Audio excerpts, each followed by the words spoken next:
देव फूल लाई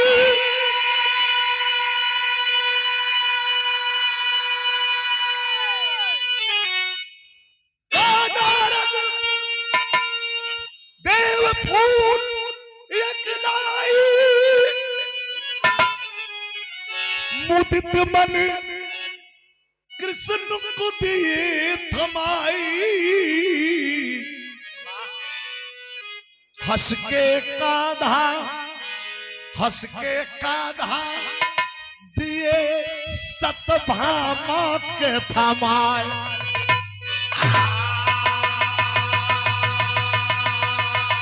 की ब्याह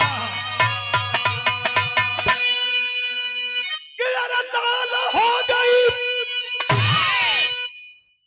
अरे लाल हो गई गुस्से में रूप मिली तब ना अंतर्यामी कृष्ण कन्हैया समझ गए उस बार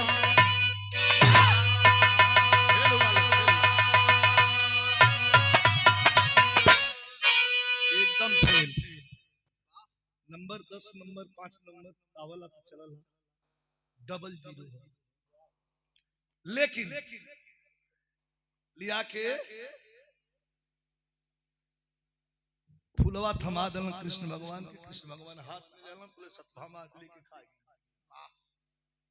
खा गए तो रुक्मिणी कहले अरे इतना बढ़िया फूल देव फूल खिया देला अब तो सदैव जवान हो जाइए हम काहे मेहरारू के जनता वाटा सन तब भगवान दिखा मनावे बदे तीनों लोग के मालिक अपने रुक्मिणी के बनावे चलल हूं का कहूं मास्टर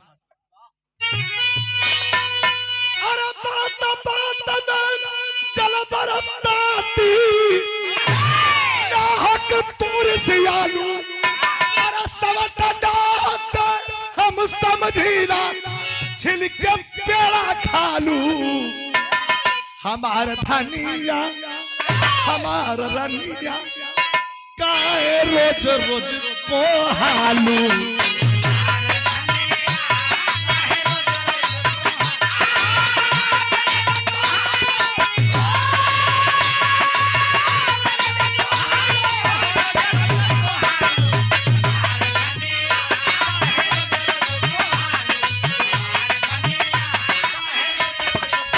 काहे को हाथ फूलवे में चाहिए का 1000 लोग का मालिक बनावत हवन 1000 फूल देवे बनाई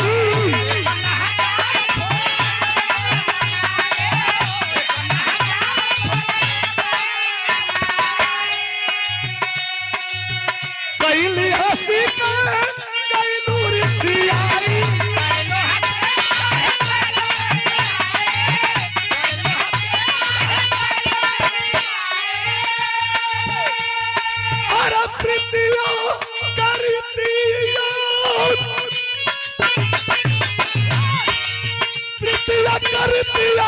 समझ गई लू बालू हमार धनिया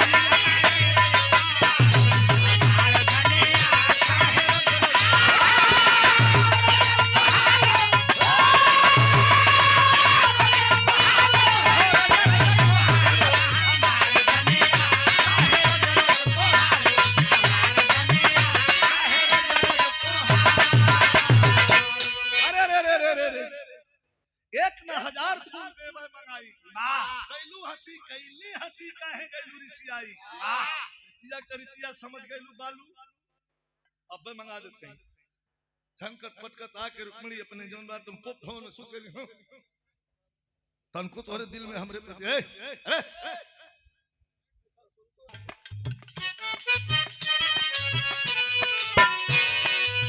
बोले कन्हैया अर्जुन को बुलाकर अर्जुन कहाँ सरकार कहाँ देव फूल लाओ के दली बनवा सजाकर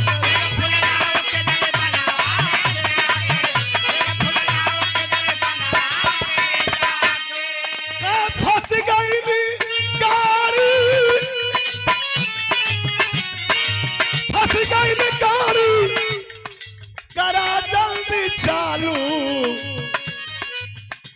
गाड़ी फंस गई है। अर्जुन जी कहा चाहिए कहा केदरी बन में चल जा। देव फूल लावा रुक्मिणी नाराज है। पहुंचे हैं अर्जुन, अर्जुन जी पहुंचे,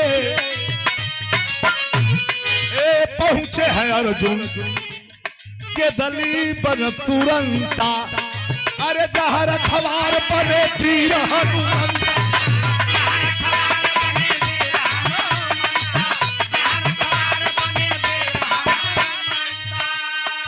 अरे सोनबर अरे सरवा मचाने, सरवा मचाने लगे बंदर भालू हमार धनी।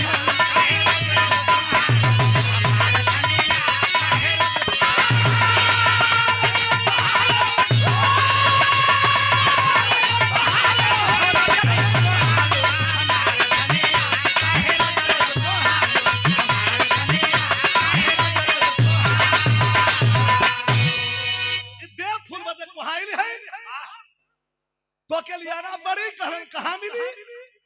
कहां केदरी वन में मिली। 7-8 मिनट लगी प्यारेलाल भी। अब लोग बैठल हों तब करे का झूठे से लोग के छोट से गा देता। लोग कहीं दिखाए एक बिरहा चाह आदमी साल भर में एक बार जो है भेंट होले। तकलीफ तो बा, कई दिन से कार्यक्रम भी चलत हो। आप लोग का लगातार जागरण हो। बाबा का सब असीम कृपा है। सब नहीं के मर्जी से हो रहा है।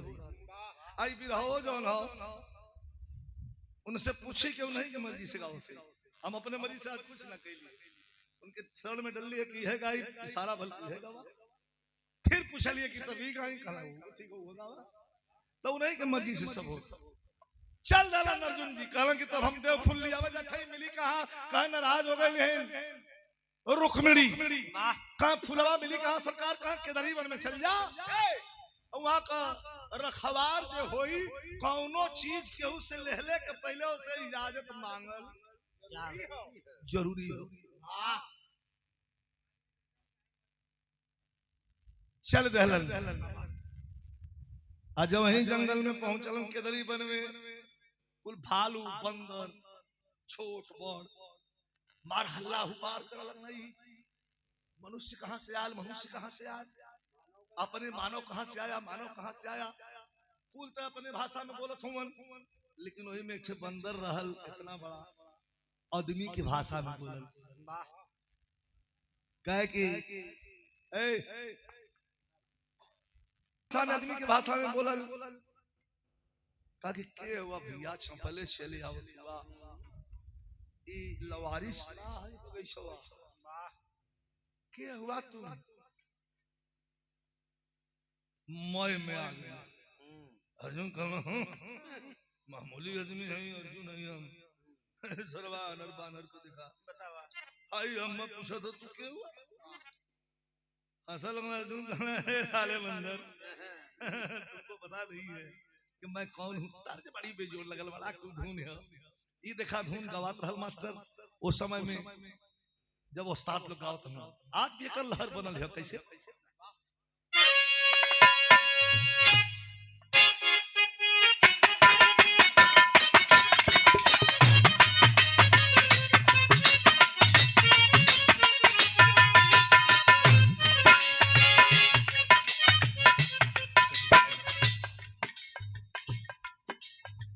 उस्ताद लोग कजरा मोहब्बत वाला अखियन में ऐसा डाला। कजरा मोहब्बत वाला अखियन में ऐसा डाला। कजरे ने ले ली मेरी जान हाय रे मैं तेरी कुर्बान।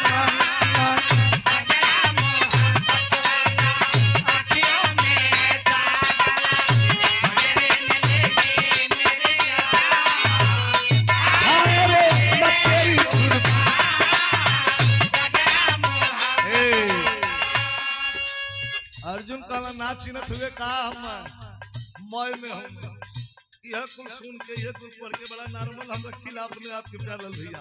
अर्जुन की का कहता हनुमान जी से अर्जुन डपट के बोले खिलवा के पर्दा खोले हाय हाय डपट के बोले दिलवा के पर्दा खोले।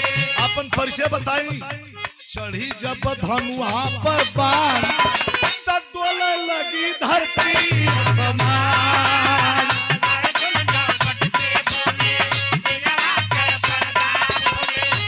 चढ़ी जब धनुषा पर बाण डोले लगी।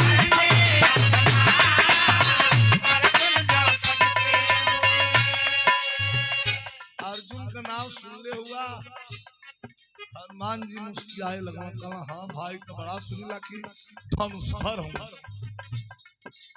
लेकिन तू केतनो धनुषधर हो खा तू अर्जुन हुआ। कहा तो फुलवा ना तोड़ दे आ तोड़बा तो हमसे निवेदन करा मांगा हमसे कुंडई से ले जा चिरौरी कराया लेके जा। कलर हे आनंद बरस खाइए अब इगो बतावा हमन बनर फनर से हम चिरौरी करे जाएंगे ना ना चिरौरी तन को चिरौरी न कर। अर्जुन जी कहलन कि पुरानी बात घुमौलन कहलन सुना। वह हनुमान हुआ न तू जोन भालू बंदर के सेना लेके पुलवा उलवा पहले रहला वह हुआ। कहला हां भाग है कहला वही के घमंडे ना ना ऐसे तने न हुआ। कहला हई त का करबा कहा मैं दवा चुटकी के काम है। अर्जुन कहा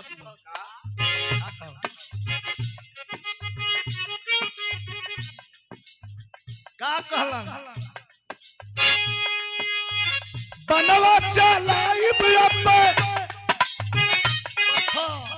टुकड़ा पहाड़ माटी खांसी ना ढोई हम अर्जुन है। बनवा चलाइए अब पुलवा के जोर के बल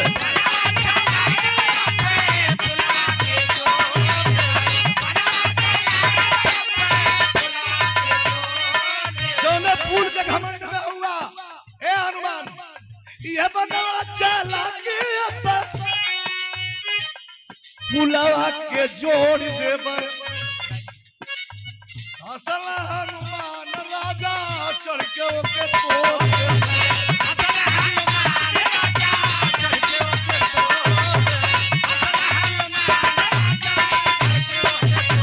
सुना सुना हम जो पुलवा बनली बार खानदान और पटहरी अर्जुन कुछ न हुई आ तू जन तिरिया से बांधे कथो बनवा से चढ़ के तू ठरिया ठोक दे हच के नीचे चल जाई।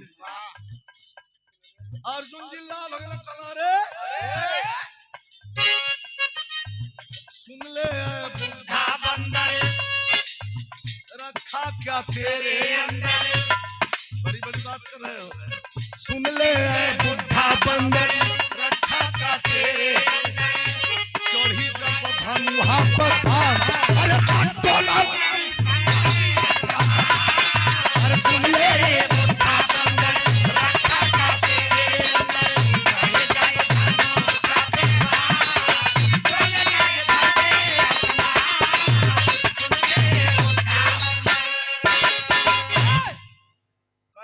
तोड़ अब दिखा आवे फूल आ घमंड के बस हो के बांधल फूल बड़ी भारी भूल। ये लाइन पर प्रदान करें हमारे शिष्य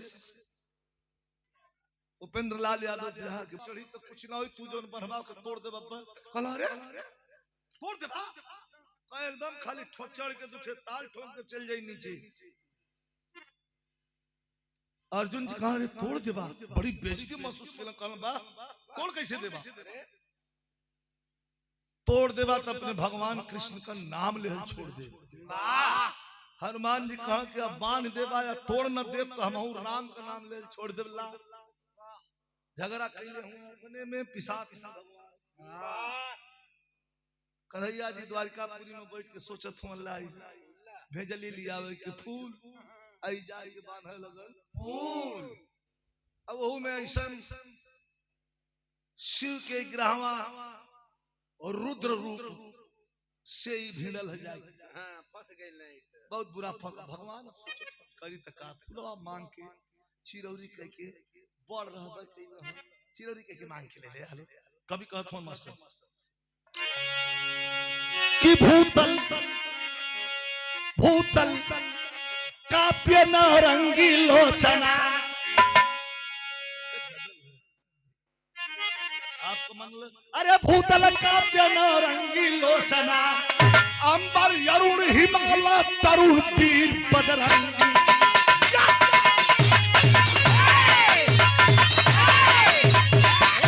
जने अपने में भीड़ गल तो फिर एक लाइन गिरा के अंतिम दर्ज है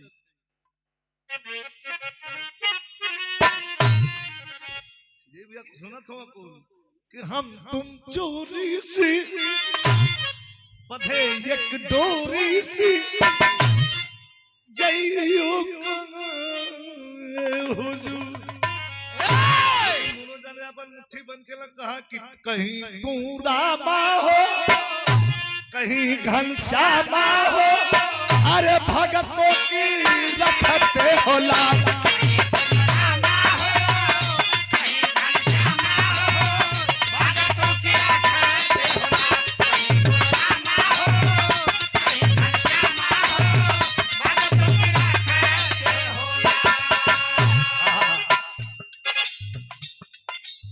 अर्जुन जी खड़ा भलन हनुमान जी कहा कसम अरे कसम श्री राम का अर्जुन खिलौना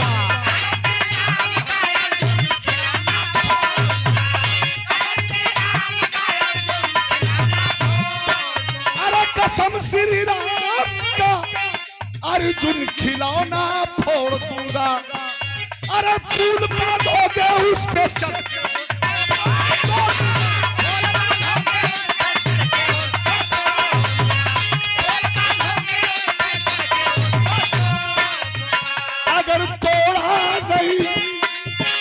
अगर तोड़ा नहीं तो कहलाऊं हनुमान नहीं अगर तोड़ा नहीं तो कहलाऊं हनुमान अरे सिया के प्रीतम का मैं लूंगा कभी दाम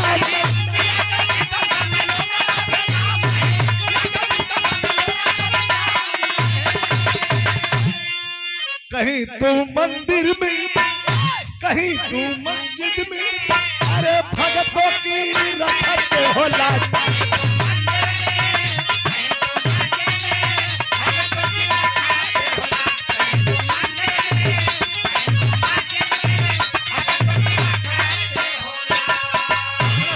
सुना अंतिम लाइन का बहुत धैर्य तू पुलवा जुन बांधे खतवा चकते की बांधा हमें के तोरी परदेश अर्जुन कहा साला ब्राह्मण बड़ू भाई कत चढ़ते बांधा चढ़ते तोड़ी हम चली वाह जैसे तिलकु सरदार रहा खरौना वाला राम दोसार के संग तेरी कहत रहा तिलकु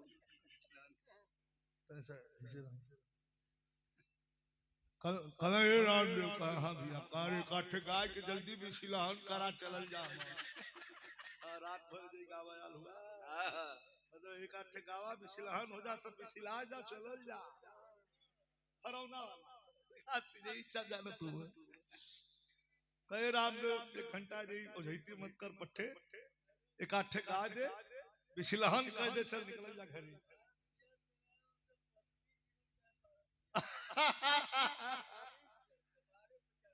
हाँ जी जी अरे वो लोग विरहा का महारथी रहला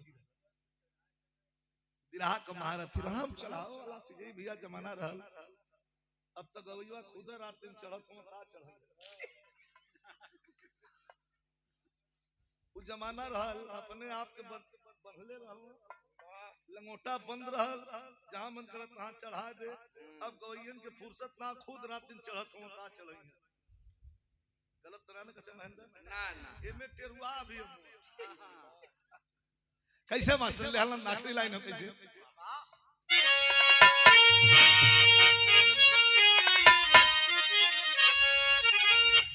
ना बांध पट्टे बांध जल्दी बांध जब बांधा बदले के चलना धनुष बांध अरे तो जवान रच रच के तुम जरी घरी नदी में पहरा बांधा तेरे पहरा चलन कैसे चलना के यार हथावा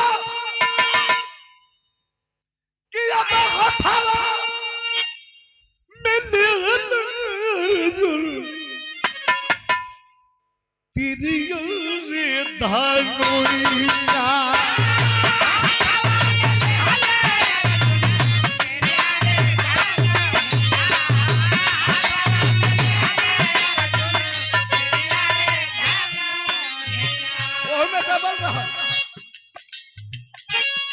वो में डबल रहा पहनका रहा कृष्ण कृष्ण कही के मारे न तुनु एक छे कमन रहा कृष्ण कृष्ण कही के मारे न तान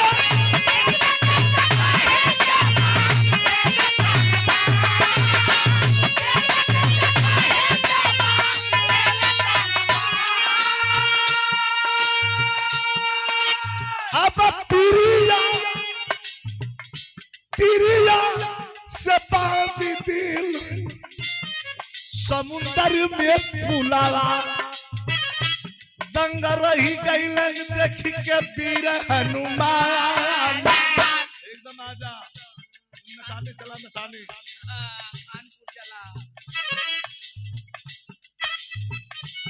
दंग रही गई देख के वीर हनुमान तैयार रोम रोम बांधल हिमालय पहाड़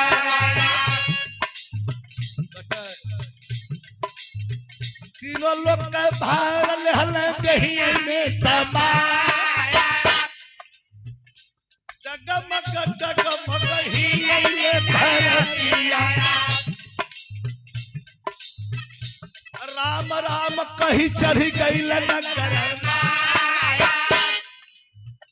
नीचा में के धंसा लगल अर्जुन जी के पुलावा यार देखत तक भैया बाबू दंग रही कहा तू न पुजारी मोरा सच्चे रे जवान कछुए का रूप चटली हलन बना जहां जहां पग हनुमान खरन लागे कहा पिठिया अपन के हलन लगा कछुआ के मुंह से गिरा लगल खूना समुद्र का पानी आकुल हो गई लहला पान चला के तरतार तरतार तरतार तरतार दा पुल पान के समुद्र में अर्जुन जी तैयार कर दे हनुमान जो है खड़ा खड़ा पैर रख के आए थे चौपाई याद कि हमारे पर लिखल रहल का बाल्टी विशाल विकराल ज्वाल जाल मानो लंक लीली को काल रसना पसारी है देखी याद करा रे हम ही है का ये पैर जमौलो तीनों लोग कफार है धरती में हर हर हर हर पूरा अपने शरीर में समाये लगल रोम रोम बधले हिमालय पहाड़वा तीनों लोग कफार रहल देहिया में समाये डगमग डगमग हिले ले धरतिया राम राम कह के चढ़ी गई ले गरमाए निचवा के धंसे लगल अर्जुन जी के पुलवा देख के कन्हैया गई ने बाबू घबराए दोनों पुजारी मोर सच्चे रे जवाना कछुआ का रूप चटल हलन भगवान ने कहा भक्त का लाज बचावे दे जहां जहां पग हनुमान धरन लागे तहां तहां पीठ अपन देहना लगा कछुआ के मुहवा से गिरे लगल खूनवा समुद्र का पानी सब हो गई ऊपर गेला नीचे हनुमान जी ताका लगवा कि कोनो जीव जंतु दबा गए कि हम समुद्र है महाराज जी चपा हे सागर राज प्रकट होइए महाराज समुद्र महाराज प्रकट भइलन कहला तोके कोनो दिक्कत ना हमके दिक्कत ना दिक्कत तुमसे देला जे दुनिया के सरकार का मतलब बोले हरसित कन्हैया कहे धन्य हनुमंता हरसित कन्हैया कहे धन्य हनुमंता धन्य अर्जुन वीर विजय को दिया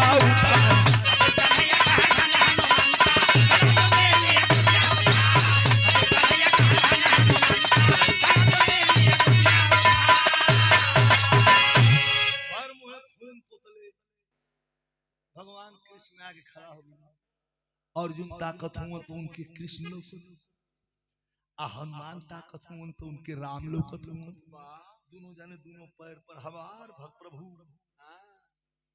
कह के जब गोड़ पर गिरलन तो ले अर्जुन जी भी क्यों नहीं फिर मारत हुआ हनुमान जी के का हो हमारे भगवान गोड़े की बुलाना। हनुमान जी कहा एक गदा मारा भेजा चटनी हो जाएगा करे बेईमान भगवान में भी मिलाओ सोझा हमारे भगवान के ता इनके भी हड़प बे बेईमान बहुत बड़ा देखली लेकिन तोरे मत बेईमान नहीं देखली भगवान के भी छोड़ी हमार भगवान हो कन्हैया जी कहना भाई तोहरे आंख से हम राम लोकत है इनके आंख से श्याम हई हम प्राह का रूप हमरे है मत्स्य का रूप हमरे है नरसिंह रूप हमरे क्षमा करा भाई हम खून फेंका का चाहत अर्जुन से कहना कहो अर्जुन तो है आने तो भेजली है हम ये फूल के फिर तू काहे पर गिला कहा सरकार अब तू हमार जेकर रक्षक तू हुआ ओकर कोई का करी ये फूल ना ले देत रहलन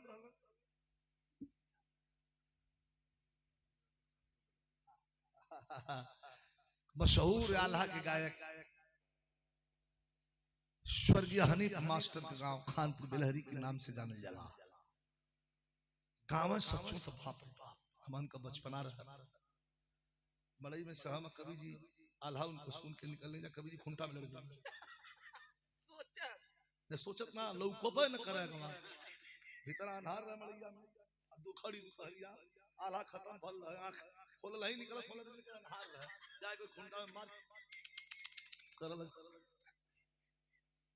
मतलब लौकबे न करे ऐसा लोग आल्हा काम कि दृश्य छा जाए वो कहानी के भाव में आदमी डूब जाए सामने खुंटा ना दिखाए कहे का मतलब हमें नहीं मुंह बटोरला तो इतना बताओ बाबू के द्वारा खानपुर बेलहरी से आनंद बाबू आनंद ही आनंद है। ये पुरस्कार प्रदान के लिए आनंद भैया के बहुत बहुत धन्यवाद सुबह से बात सब पंचम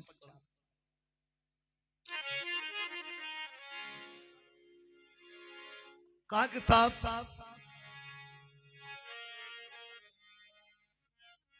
जिंदगी में एक काम कैली है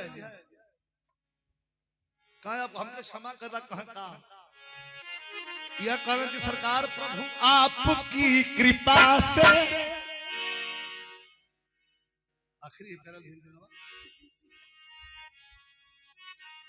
खत्म हो गया भैया कि प्रभु आपकी कृपा से सबको हो रहा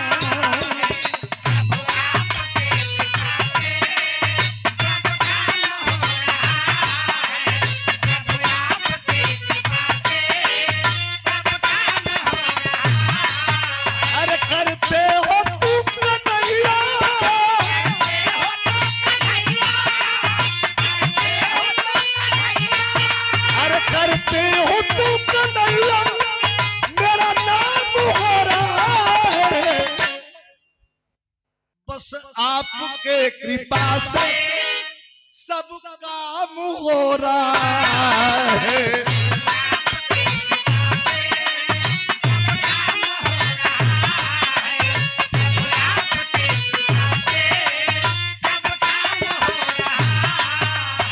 यही जालूपुर के मंदिर में दर्शन मिलेला भाई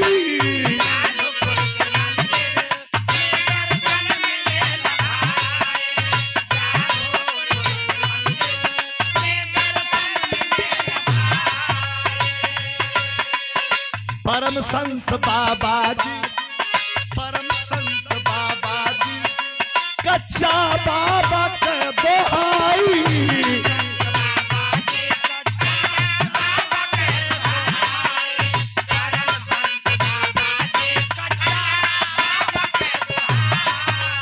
करते हो सारा बाबा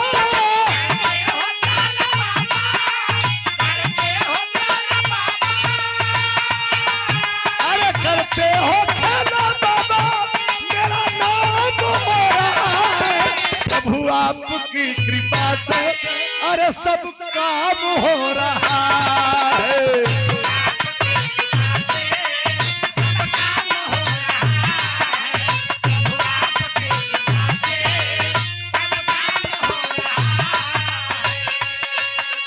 सुंदर सुहाना सरोवर, सरोवर सरोवर पोखरा, सुंदर सुहाना सरोवर, भक्तों की जिस भक्तों की भीड़ भारी, सुंदर सुहाना।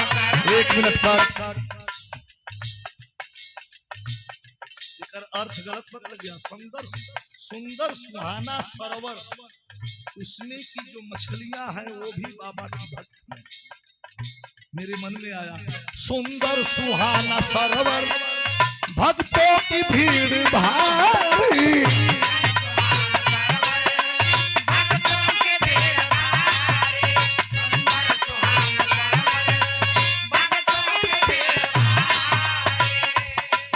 अरे गुड्डू यादव प्यारे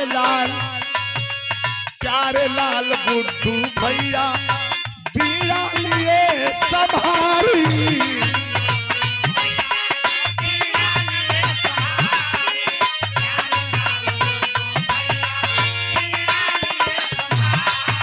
अरे बिरहा की पूर्व संध्या,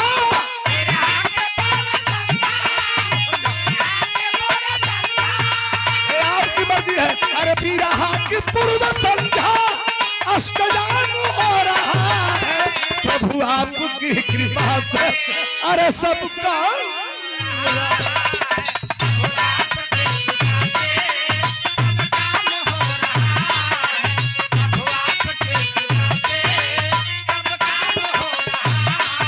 अरे प्रसाद लेने आया भक्तों का जहां मेला,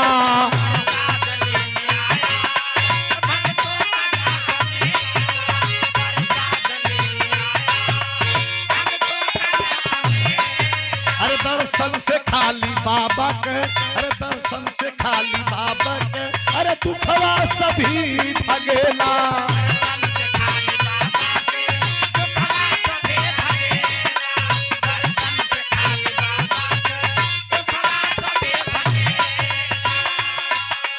सेवा करेला जे भी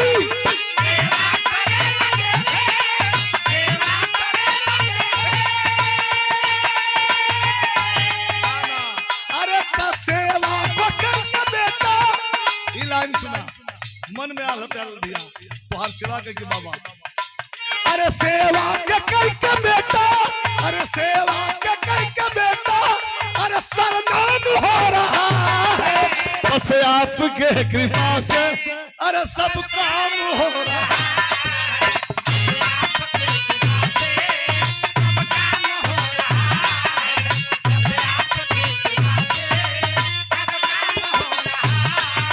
सिजई चाचा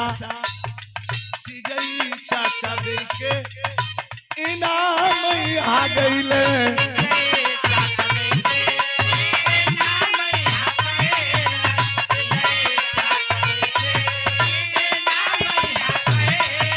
और लल्लू बड़का बाबुआ के रुतबा बढ़ौले,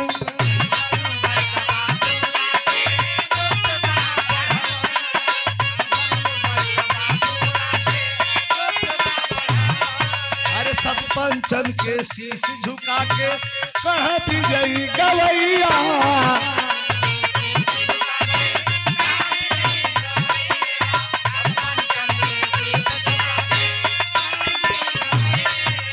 आशीष बाबू प्यार दहलन डुबकिया कर हवैया,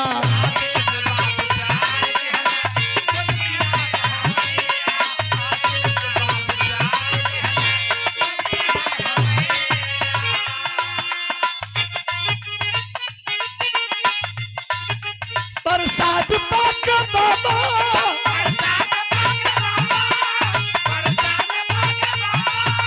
प्रसाद पाके बाबा बिगड़ा काम बन रहा है, प्रभु आपकी कृपा से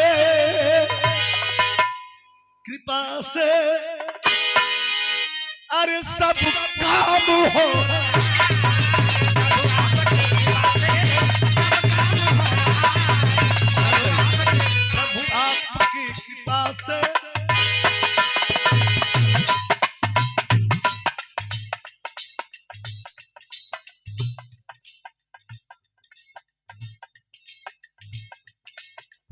देके इनाम, देके इनाम भैया हमरो, अरे देके इनाम भैया। वही लोग का बोले दोहार बोले, जितेंद्र भैया देके इनाम भेजवले।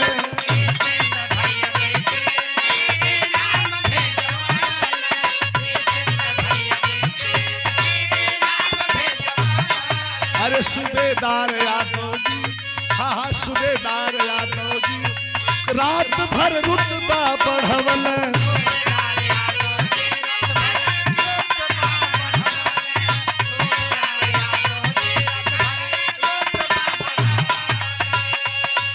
अरे गुड्डू हमारे भाई,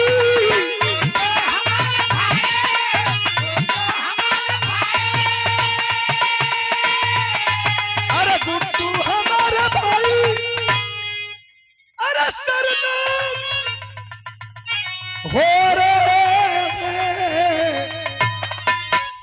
लेकिन बाबा आपकी कृपा से,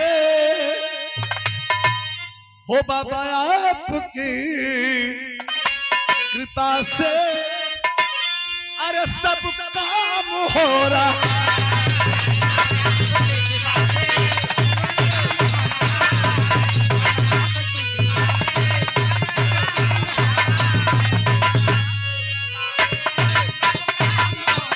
बोलिए प्रेम से जयकारा परम संत कच्चा बाबा की।